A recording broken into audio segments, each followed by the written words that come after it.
It's Wednesday, it's 7:30. That can only mean one thing. It's the Shakespeare Hour Live. Good evening and welcome.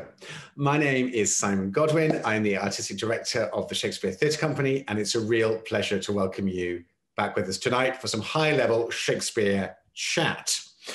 Before we get started, some thank yous. Shakespeare Hour Live is a component of Shakespeare Everywhere, which is made possible by the visionary support of the Beach Street Foundation. Additional support is generously provided by Nan Beckley, and tonight's episode is sponsored by Jan and Paul Malloy. My huge thanks to all of you. Well, tonight's panel is one I've really been looking forward to. At a time when Shakespeare has been in the news about whether he still deserves to be on the school's curriculum, it's particularly apt tonight to be talking about one of his most contentious plays. Is this a question of appetite and nutrition? I was asking myself today. We don't eat the same food as the Elizabethans. Should we be consuming the same culture? Well, to discuss this question and how it relates to the taming of the shrew, I'm really excited to welcome, first of all, Lileana Blain-Cruz, Obie award-winning director and resident director at the Lincoln Center Theatre in New York. Lileana, hello. Hello, I feel so happy to be here to talk about this contentious play. Absolutely, contentious is the word tonight. But Lileana, let's put you straight into the deep end. Is Shakespeare here to stay, or is Shakespeare on the way out? How are you feeling?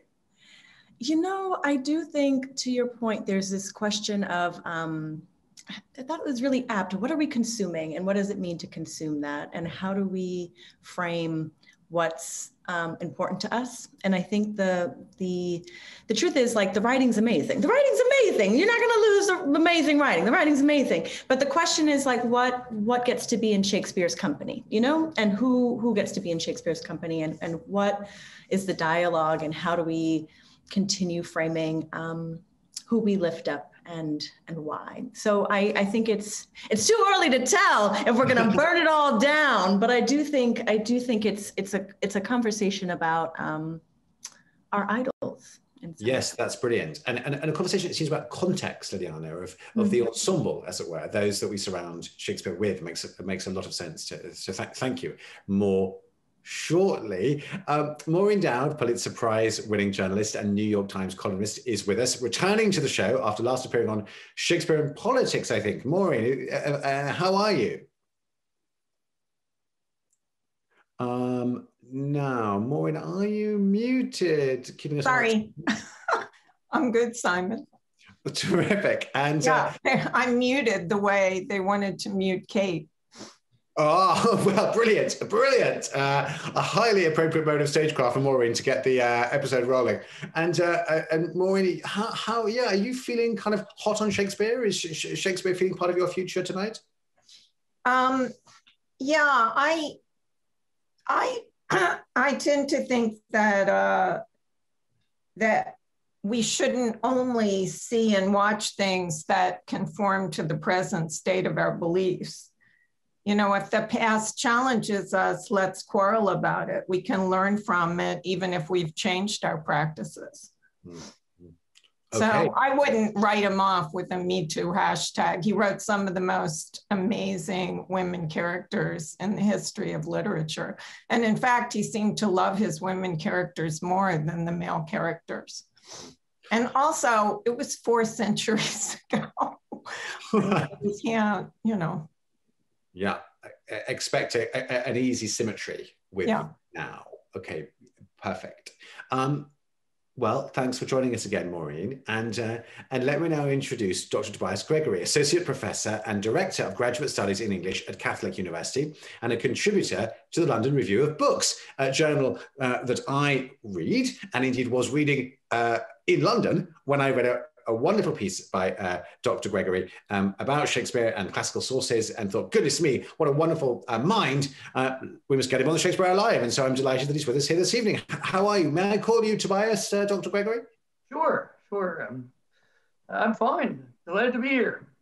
Great, excellent. And well, look, I mean, of course, it would be remiss for me not to ask you the same question as I've asked our panel so far.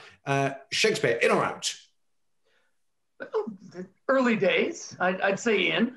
For the time being, it looks pretty good. What we should we should probably check back in a few centuries and see how he's doing. Great, but he's certainly done pretty well so far. He's hung on. Absolutely. Good, brilliant. Well, look, I'm hoping that our audience has some opinions about this. And in order to find out, let's welcome Grace Ann Roberts, ICC's line manager, line producer, in fact. How are you, Grace Ann? I'm doing very well, thank you. I'm so excited for the conversation tonight. And already, you know, some of our viewers cite the play as their favorite play, viewer Aaron Cromer and Stanley Miles. I heard from a viewer over email earlier today that it is responsible for her feminist awakening when she was completely outraged by a performance. So it elicits strong responses. I'm excited to see what you all think. Well, that is a great story already about outrage producing a feminist awakening, in terms of Maureen's point about colliding with texts that actually provoke us, but provoke us in a very positive way. So that's terrific. And last but not least, my colleague and co-host, Dr. Drew Lichtenberg, STC's resident dramaturg, is in the driving seat this evening. Drew, how are you? I'm well, Simon, and I'm really enjoying this conversation so far. I think it's true. Just to reflect back on what Grace Ann was saying, this has always been historically one of the most popular plays by Shakespeare in performance. And also it has always been one of the most controversial in Shakespeare's own lifetime, I believe, or shortly after he died. There was a play by his apprentice, John Fletcher, titled The Tamer Tamed, which is a sort of sequel to Taming of the Shrew, in which Petruchio, the tamer of the shrew, is tamed himself by a second wife, Caterina having died. So we know that this play was controversial even in Shakespeare's time, 4 centuries ago, which certainly makes me feel that he's not going anywhere soon, although maybe the way we do Shakespeare will continue to change, as indeed it has changed pretty much every generation since he was writing. So our topic, of course, is Taming of the Shrew tonight. And the question before us is whether this play is a relic of history, a historical relic, or is it a meaningful provocation, a way for people to have feminist or other types of awakenings. Now, for those of you in the audience who don't remember the plot of the play very well, very quickly, it is about Petruchio and his wooing of Caterina, or Kate the Cursed, as they call her in the play, although this is really only one of the plots in the play. I'm not going to get into Christopher Sly and the induction of the play, which is often cut in performances, but the other plot is about the younger daughter, or Kate's younger sister, Bianca, who is the more beautiful of the two, the more well-mannered of the two. And actually Petruchio's wooing of Caterina is part of a wager that he strikes with 3 of Bianca's suitors, his friend Hortensio, the young eligible Lucentio, and the miserly old Grumio, not to be confused with Gremio. There's a lot of Italianate suffixes in this play, which makes it extremely confusing to those who are encountering it for the first time. The middle section of the play is mostly set at Petruchio's country estate, where he basically tortures Caterina. He deprives her of food. He keeps her up all night, all hours of the night. He tells her that the daylight is moonlight and that the moonlight is daylight. He gaslights Caterina. And then the play ends back in Padua, where it opens with a very famous final speech, or an infamous final speech, depending on who you talk to, in which Caterina tells Bianca, and an elderly widow, a woman's proper role in society, or a wife's proper role in relation to her husband, which incidentally is also something that wins another wager for Petruchio. So the play begins with a wager, it ends with a wager. It involves the dealing and selling of women as commodities. It involves the torturing of women. It involves women's proper roles in society as wives and as people of the other sex. So there's a lot going on in this play. And we thought we would start first of all with a question about the play's genre, or the ambiguity thereof. This is, for a very long time, it was considered a romantic comedy. And if you read Harold Bloom, it's just a very kinky romantic comedy. There's nothing more to it than that. but especially since the 1960s, with second wave feminism, it has come under waves of reinterpretation. Is it a social problem play? Is it something else? Is it a indeterminate genre? And of course, there are many examples of plays like this from Shakespeare's time. There's anonymous quarto written, we believe, before The Taming of the Shrew, called The Taming of a Shrew. We don't know who wrote it, but it may have been a source for Shakespeare's own play. So the narrative tradition of shrew taming from the Middle Ages is something that carries its way into this play. So we thought, Tobias, we'd start with you about this question of genre. How do you situate this play in relation to Shakespeare's early modern period, and how do you situate it now? Oh, that's a great question. Well, I mean, the first part is easy. I mean, it's definitely a comedy. I mean, it has its marriage plot centered. It ends in weddings. It's grouped with the comedies in the folio. There's no doubt about that. It's just the interesting performance questions and interpretive questions have to do with, you know, how capacious a sense of comedy we have. That every Shakespearean comedy has its dark side, and the dark sides shift over time. They shift with history. They shift with different directors and actors' visions. And they also shift from production to production, depending on where you want to shine the light, where you want to place the accent, what you want to emphasize in performance. And as Drew said, there's certainly a robust recent tradition of bringing out the fairly obviously, by our lights, problematic aspect of this comedy. But it remains a comedy nonetheless. And I just add that it's been one that remains very successful in performance. I mean, I've seen plenty of, I mean, it's performed quite often all over the world. I've seen a number of really good productions of Shrew, including one in 2007 at Shakespeare Theater. When I first came to DC, I think it was Rebecca Teichman directed a terrific version of Shrew. So it's very much, it lives very well on stage, with all its interesting problems aside. Lileana, you, of course, are a director, and we were talking just before we went on the air about a sort of legendary production, at least in my theater universe, that you directed, which was your second year verse project at the Yale School of Drama, which starred a young actress named Lupita Nyong'o as Katerina, who would go on to Oscar-winning fame. So I'm curious to hear your responses to Tobias's observation that it is a very successful play in performance. It does elicit laughter. It does have this kind of rumbustious quality that is, I think, appealing on some levels, but there's also these obviously problematic aspects of the play that one must interpret anew as a director. So do you recall, this is a while ago, but do you recall maybe any of the specific solutions or any of the choices you found yourself gravitating to when you were directing it? Yeah, it's funny. I mean, I think in all of the conversation thus far, all of the descriptions of rage and fury that came from thinking about this play, like actually, as we're primed to think about what Shakespeare project we're being asked to do, it was a choice between Cymbeline and Taming of the Shrew.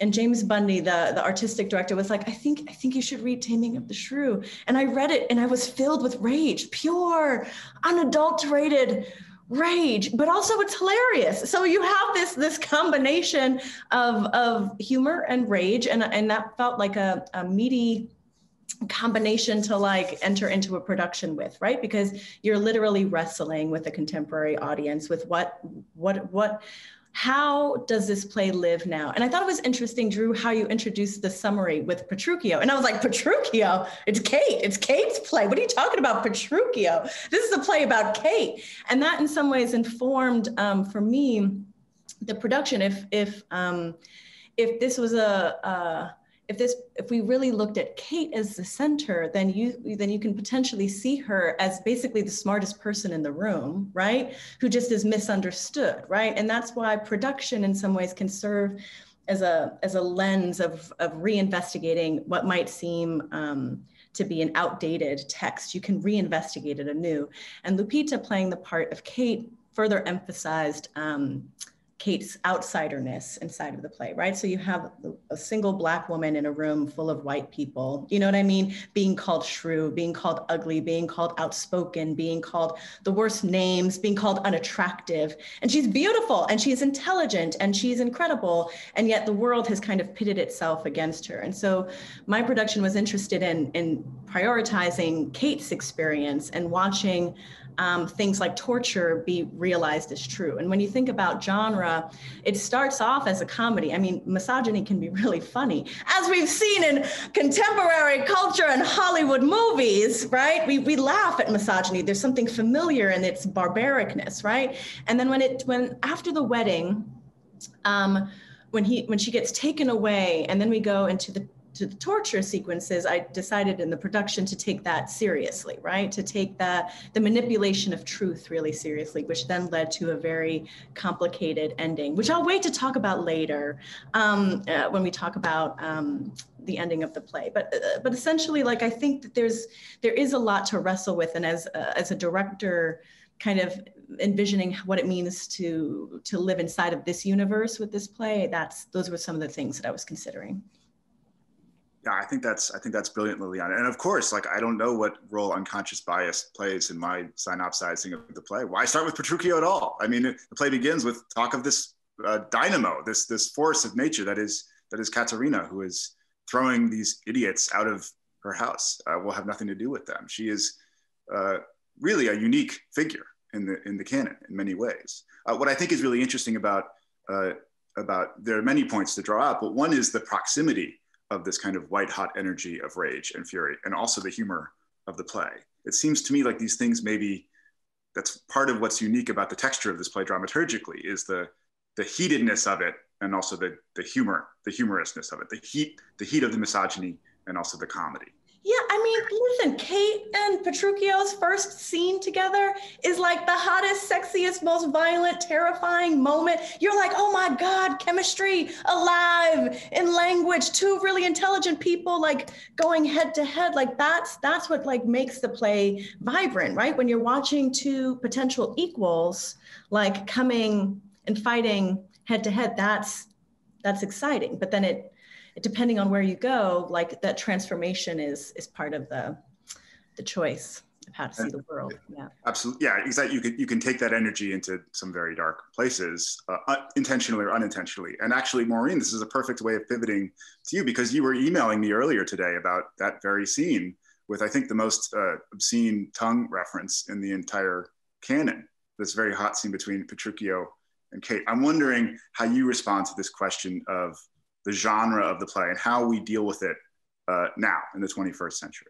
Well, it's interesting, you know, I watched the Zeffirelli, Elizabeth Taylor, Richard Burton one last night. I had no memory of it, and it's so hot, you know, and they are so perfect in it. And Zeffirelli does some amazing things beyond the text to mitigate the misogyny. You know, Burton looks so sheepish at this plan that he's put in place. He just looks like he wants to drop it at every moment, and he kisses her neck, and, you know, he's so deeply falling in love with her. But you know, in that version, it comes across, it's not that she's a high-spirited woman who can't speak her mind. Basically, she's assaulting people. The first scene with her is assaulting, and the first with Petruchio. And then, you know, so it's a sort of anger management issue, or in terms of Shakespearean times, humor. So they have a spleen management issue, both of them, but somehow they realize that each of them can fix the other, and they can get beyond the spleen issue. Yeah, exactly. There's a kind of a medical, almost physiognomic interpretation, which maybe softens the play a little bit for the time. Well, she realizes that she starts she's crying, then she starts laughing because she realizes she can domesticate him. He's in the animal house with the dirty dudes and it's all dusty. And she realizes, wait, I can tame him. You know, he's trying to tame me, but I can, you know, give him a life that he wants. Well, this sort of leads us to our next question, which is about gender and what the play seems to be saying about gender and gender roles. Petruchio, as you point out, Maureen, is living in a kind of homosocial world in his country estate with this all-male team of servants. It's very clearly stratified the world of men from the world of women in the play. Is Shakespeare reinforcing traditional gender roles, or is he subverting them in a way by this kind of conspiracy against the world that Petruchio and Kate are entering into by the end of the play? I'm wondering, Tobias, if you have any thoughts on that question. Sure. Well, I mean, first of all, gender roles were not, it was as large and unsettled a subject in Shakespeare's time as it is in ours, albeit in different terms. I'm not suggesting that there's been no change in the conversation since then, but there were many different takes on what the appropriate relationship between the sexes should be. And while it was more or less conventional wisdom, at least among men, that the husband should be head of the household, there was a lot of variance about what that was taken to mean. And as far as the play's take on it, I mean, that's a big subject. But Petruchio's heavy-handed assertion, you remember when he carries her off at right after the wedding, and when he asserts his total property claim over his wife. You know, she's my goods, my chattels, my horse, my ox, my ass, my anything. You remember that? That is not Elizabethan conventional wisdom, to which all audience members would presumably be nodding along. That is an over-the-top, deliberately outrageous statement, to which everybody on stage usually reacts as such. And so it would have played, I imagine, in the 1590s as well. So, I mean, the comic order restored at the end is certainly one of gender hierarchy with the man on top. I mean, there's no doubting that. But I mean, what the play suggests, at least, you know, as what I get out of the ending, is that was perhaps an ideal, but it was very far from being a norm. I mean, remember, there are three couples, right? And it looks like Kate is willing to submit, at least publicly, to Petruchio. But what about Lucentio and Bianca, and Hortensio and his widow? I mean, you wouldn't bet on either of those two guys having much sway over their wives. And so what the play seems to tell you is that, okay, this is what you're after, perhaps, but only an exceptional couple like Petruchio and Kate are going to make it work, or at least make it work out in this way. Right. In other words, what you seem to be saying, Tobias, is that Petruchio is performing a deliberately provocative or deliberately outrageous violation of social norms in his over-the-top shrew taming behavior that is in some ways a response to Kate.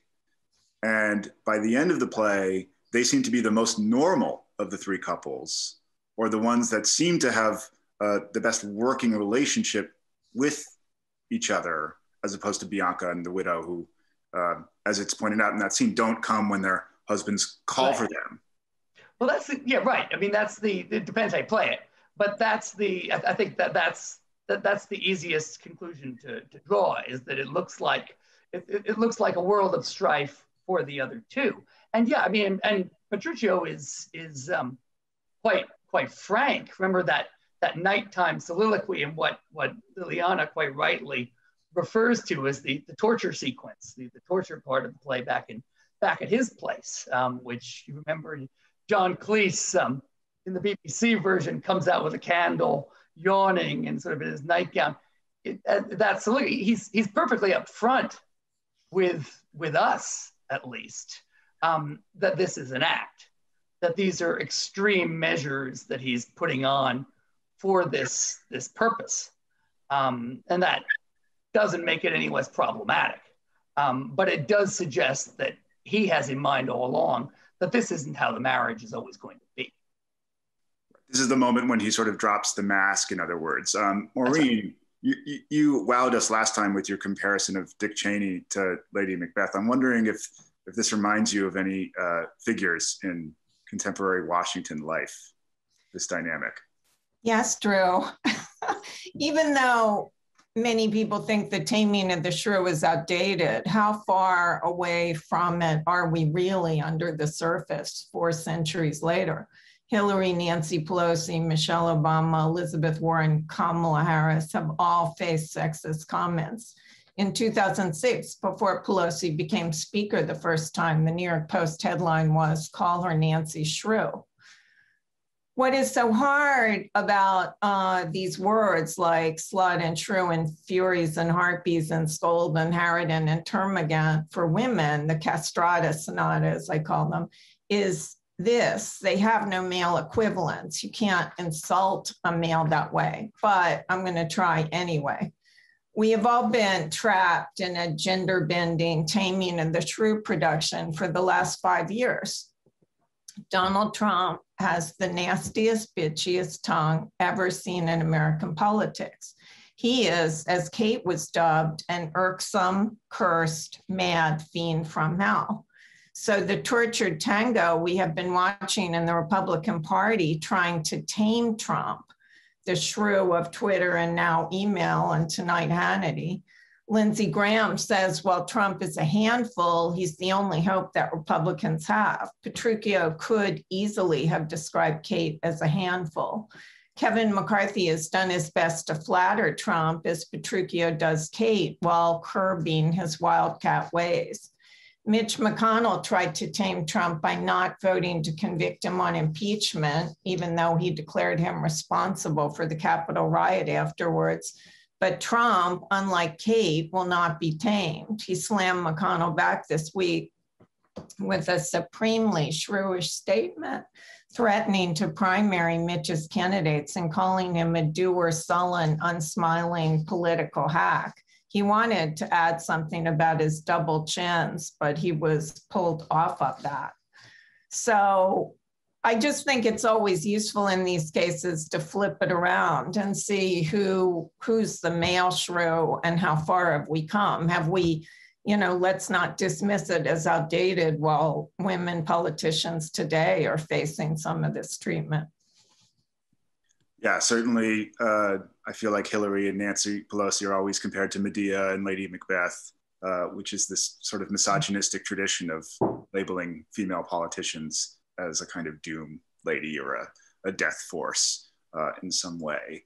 Tobias was talking about these shifts that happen towards the end of the play. And I know we want to get there in the second half of the show. Simon, I want to bring you into this conversation quickly, because you're sitting there nodding your head approvingly, having lots of thoughts. We also have, I believe, a sort of thing we'd like to share with our audience. Oh, yes. Oh, my goodness. Well, yes, I'm absolutely, I'm very new to the play. I've never directed it. I've never actually even seen it. So for me, this evening is a particularly valuable discussion. And I'm grappling, I guess, a little bit with, sometimes when I'm working on a Shakespeare play, I try and figure out what is this play a metaphor for.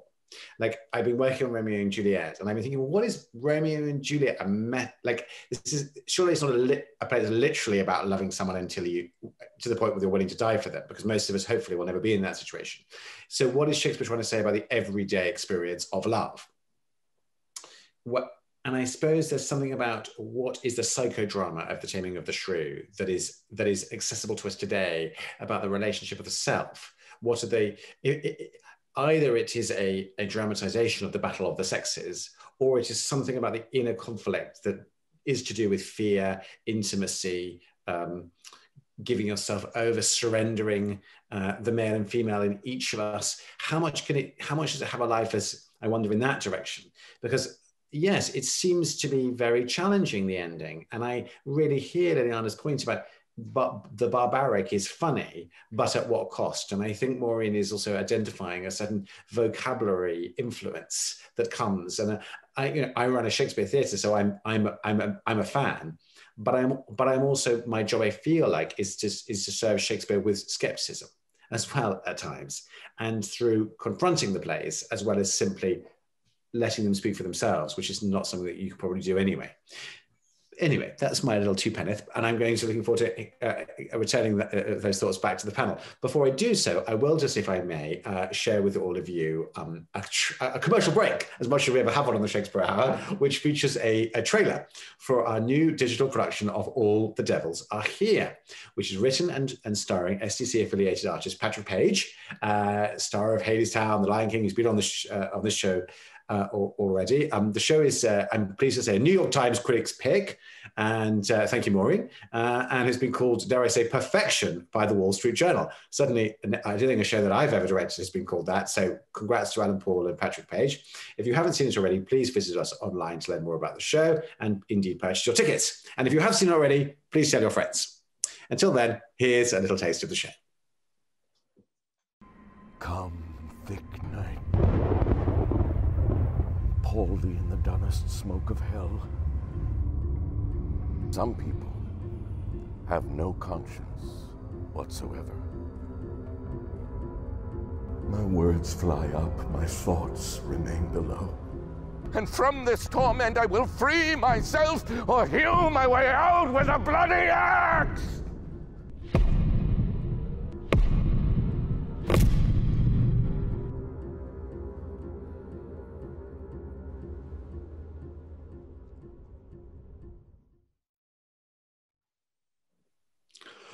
Thank you very much. There we are. Patrick Page in action, everybody. All the Devils Are Here, how Shakespeare invented the villain. But we're still, I think, talking about gender before we move on to the conclusion of the play. So let me throw the ball back to Drew to guide us through, or maybe even Grace Ann.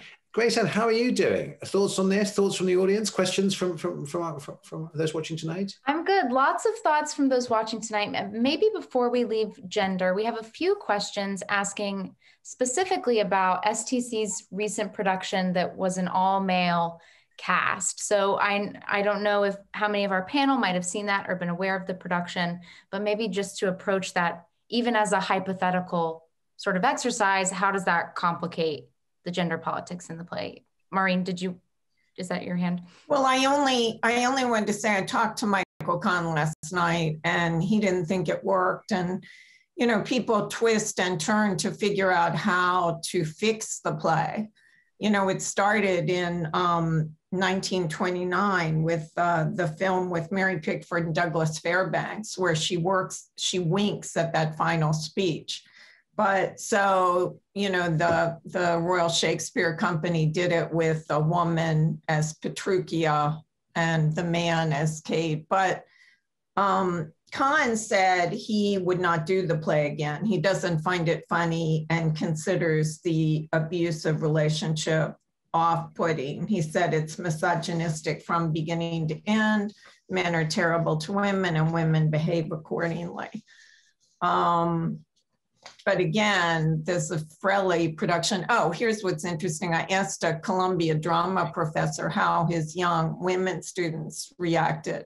And he said when he taught it a couple years ago, you know, and they were shown the play, the young women said, oh, well, you can tell Kate's in love with him. You see it in her eyes. So they were not as obsessed with the misogyny as Michael is. I actually worked on that production with Ed Iskandar directing. And what I think is really interesting is that it was often called an all-male production, overlooking the fact that there were actually trans actors in the cast. And that I think Ed was attempting, I don't know if he succeeded, it's not maybe for me to say even, but he was attempting to have a conversation about the performance of gender and how femininity and masculinity are both things that are relative, that exist across a spectrum and that are performed every day. So that may have gotten lost, I think, in the production.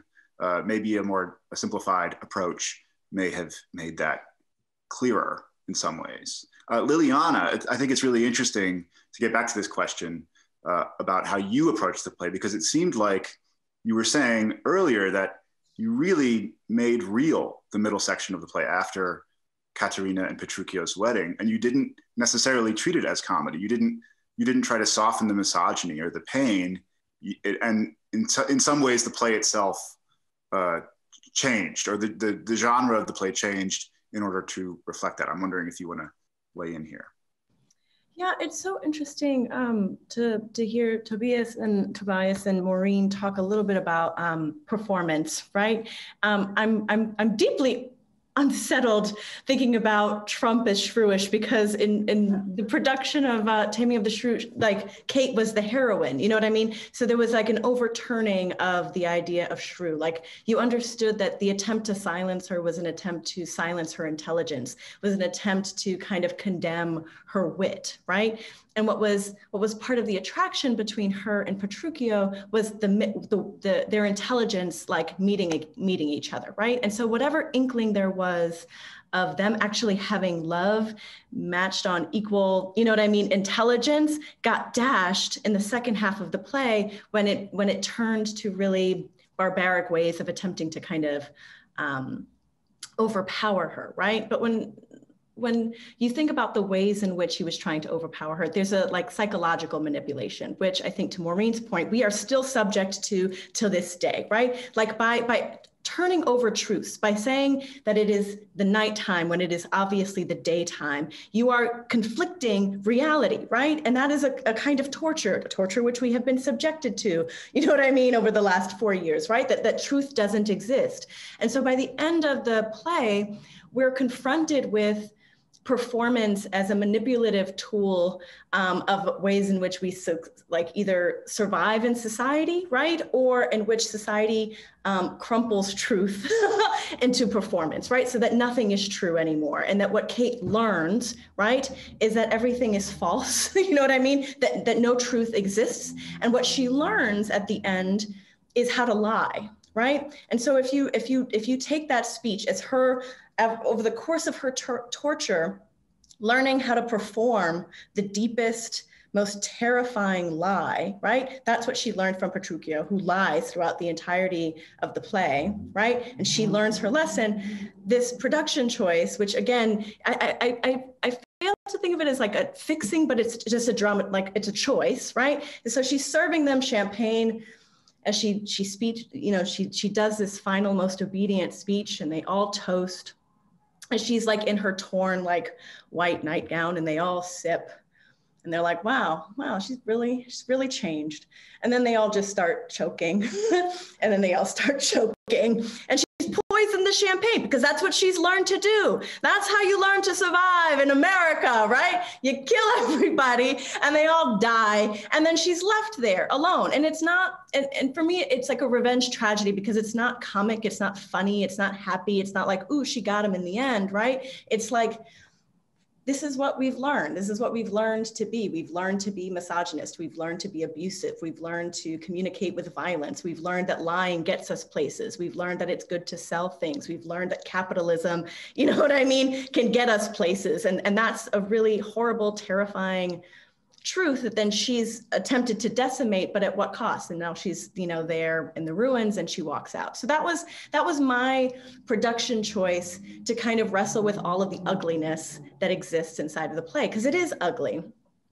Which makes me question, and I'm curious for the other panelists, because I remembered, I was like, oh, right, the whole Sly, Christopher Sly at the beginning of this, like what the heck was that about? And it doesn't get resolved at the end. And there's something about, again, thinking about capitalism, thinking about class, like finding somebody who's drunk and asleep on the street and being like, I've got a great idea. Let's make him feel like he's rich and then put on a play for him, right? And this play is this weird, you know, Taming of the Shrew comedy. So, yeah. Well, first of all, Lileana, director, I just want to say what a brilliant idea. I wish I'd seen that production. And I feel like it has all the surprise, it kind of brio and strength message that seems to fit so elegantly with the play as is written, but it is, as it were, a conjuring, as Peter Brook says, of a voice from the play that doesn't sort of squash the play, but somehow reveals it as being about something of now, of you and of that company.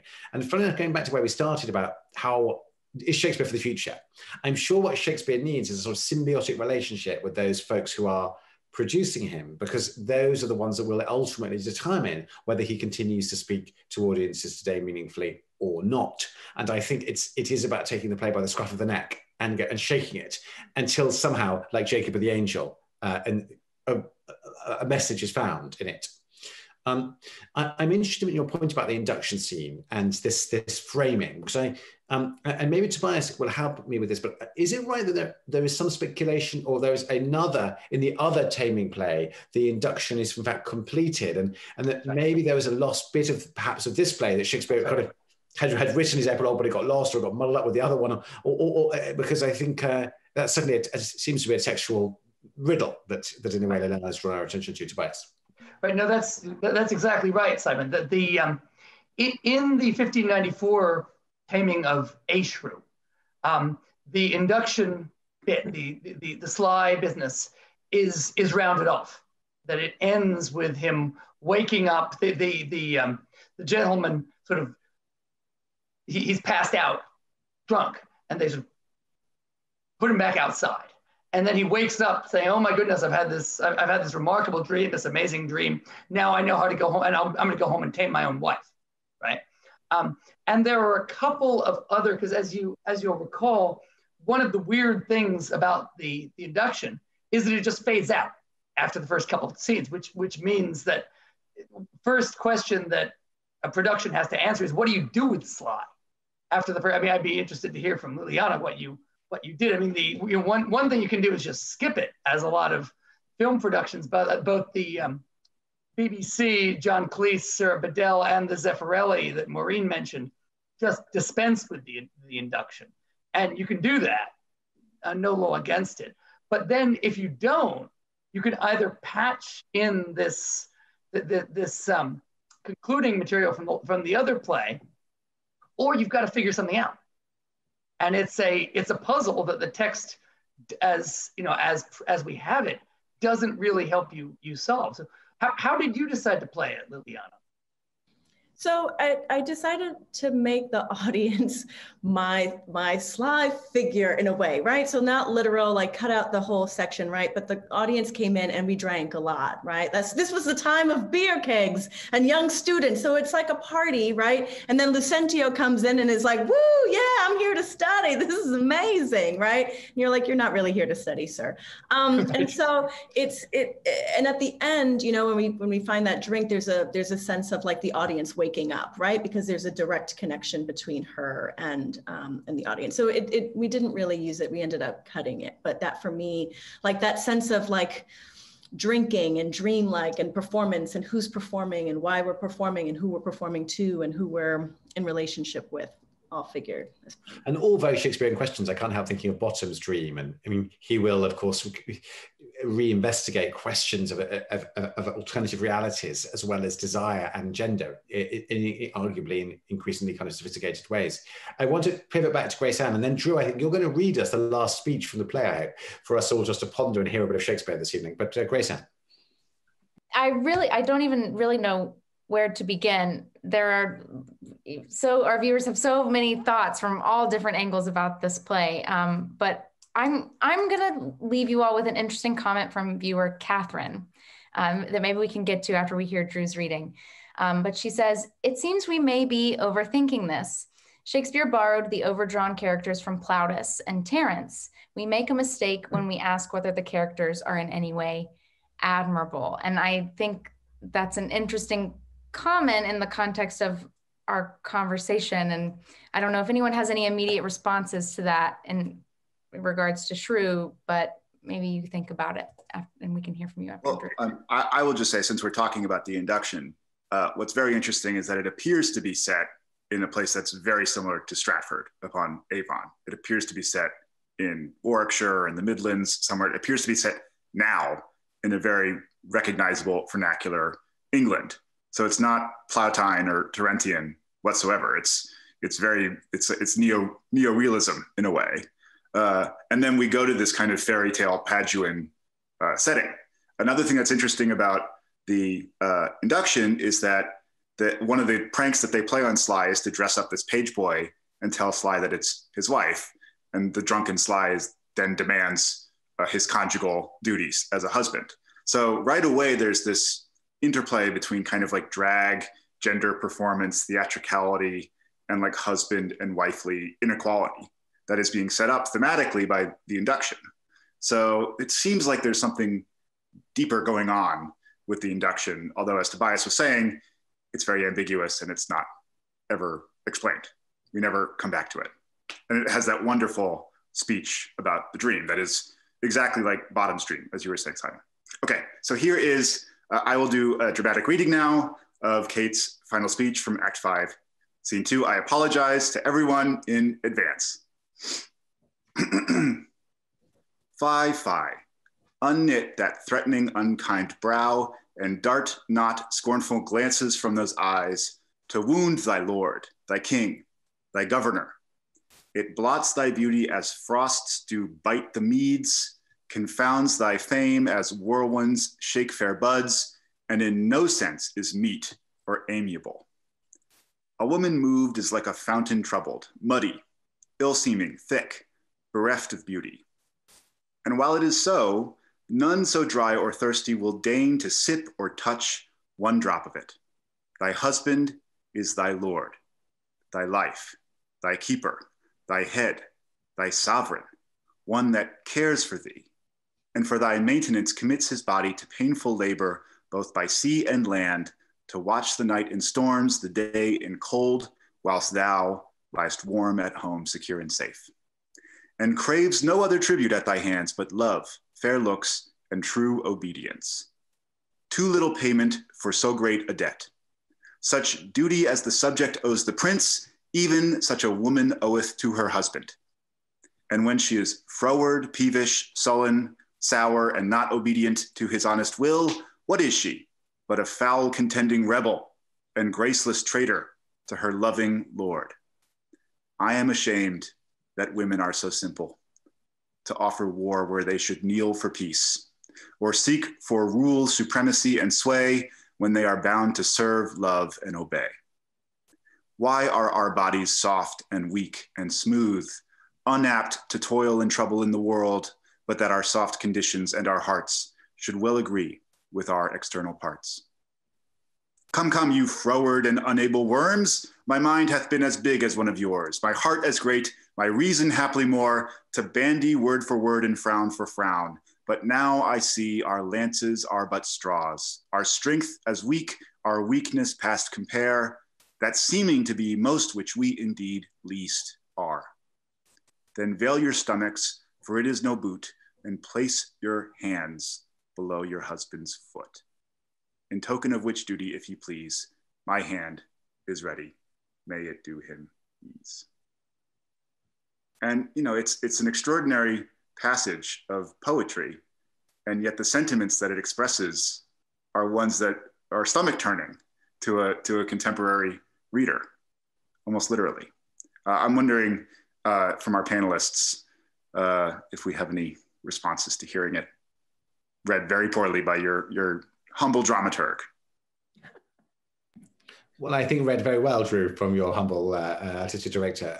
But yes, it is shocking to hear it, and I think it does crystallize a lot of what we've talked about this evening. But Maureen, let me bring you in here. Does your worries about the play and Michael Kahn's anxieties start to resonate when you hear that language? Well, I don't take the same position as Michael. I take the position that when we're reading something from 4 centuries ago, let's remember it's 4 centuries ago. One of the more optimistic critics I read about it said that the Sly character who is masquerading as a lord, who is the master of all he sees, can be connected to Petruchio, who you know, he thinks he's going to be the Lord of Kate, but he's got another thing coming. She's, you know, as you say, she has learned to act. And so they're both acting, which is weird because then they're doing a play within the play that's a play within the play. Maybe you could just have Petruchio fall asleep with Sly and he wakes up and Kate never made that speech. It's all going in the pocket, Maureen. Good. I did. Just wish she had. And Lileana, when you hear it, and if you were to be directing the play again, well, first of all, would you accept if someone asked you to direct the play now? Would you say yes? And would you approach the ending in a similar way, or do you feel you already would have a different response to the? I mean, you feel like you already cracked it very early on in terms of the champagne, which is so brilliant. But as you're hearing it now, what's going through your mind? Yeah, it still makes me a little sick to my stomach, to be honest. It's hard, but I mean, it's yeah, I don't know if I would. I'm in a different place now than I was then, and so I don't know if this is a play that I would necessarily. I don't know if this is the time to return to this play, but I do think. To Drew's point about performance and how there's fluidity to how we take on certain roles. I think that there's ripe material to kind of keep examining what that means and what roles we continue and what kind of performances we continue to participate in, but I don't have an elegant way right now to reconsider what that would mean in this particular moment. Yeah. Oh, Grayson. Yeah, just to Liliana's point, because you bring up, you know, I don't know if this is the time for this play. We have a question from viewer Denise who asks, that often the play is reimagined into other eras or other very like specific, like hyper-specific contexts of time or generation or era. And she feels that those choices often just highlight the play's flaws even more, in her opinion. Is there any historic setting which could possibly make the play's text more acceptable? If not now, is there a better time, or maybe nothing is obvious in that way? Well, I think as Maureen was pointing out, we still live with the ideological baggage of this play. We live with the traditions of patriarchy and misogyny that are enshrined in this play. Is that right, Maureen? Yeah, and maybe it could be set in Saudi Arabia. You know, it's interesting. This conversation reminds me so much of the conversation we had about The Merchant of Venice, which similarly is a play that has extraordinary passages in it, and yet is also structurally a comedy, as you were saying, Tobias, and that modern productions or productions from the last 50 years or so have reclaimed the moral clarity of the play by reconfiguring the figure with whom you identify as a character. Rather than Petruchio, you identify with Caterina. Rather than Portia, you can identify with Shylock, and therefore the play becomes human once more, becomes recognizably human. Tobias, I wonder if you're sorry, not a question. You were mouthing along something. No, I was just nodding in agreement because I think the analogy is spot on. That I mean that Merchant, like Shrew, is formally and actually a comedy, but just a comedy with a really, really visible, a dark side. I mean, all the comedies have dark sides, but a dark side that is absolutely inescapable to a modern audience. I mean, just as Shrew is misogynistic from beginning to end, Merchant is anti-Semitic from beginning to end. I just don't think there's any getting around that. Now, I agree with Maureen that it doesn't at all follow that these plays shouldn't or can't be performed. I mean, one can have a personal preference not to do them, and that's fine. But I think both those plays are just empirically, it's obvious that they work on stage. They're often performed and have often been performed very well. But this last, I mean, to get back to Caterina's last speech, I mean, obviously there are ways to rescue it. I mean, from Mary Pickford's wink to Lileana's poison champagne. But one way I've never seen it done, and I honestly, I mean, I'm an early modernist. I'm not a theater person. I don't, I have no idea if it could work, would work, is even worth trying. But one way I've never seen it tried is played completely straight. That is, with Kate actually tamed, actually submissive, as opposed to performing, making a choice. And it might very well be just too awful that nobody would want to, nobody could bear to watch it. It would just be too, it just couldn't work on stage. I don't know. But if you wanted to try something completely counter-current, completely sort of against the ordinary run of play and performing it, that would be something to try. So a kind of original practices approach, maybe. Lileana, I wonder if... I mean, I don't know, but the question is what you consider tamed to be, right? Because that final monologue is so, like, I'm wondering about Simon's point at the beginning, right? Which is, what is this in relationship to love, right? If we're looking at a relationship between different couples, and if Kate and Petruchio, let's give them the benefit of the doubt of actually being in love, if they are actually a match, if you just accept that misogyny existed and this is how they existed, but these two people really love each other, right?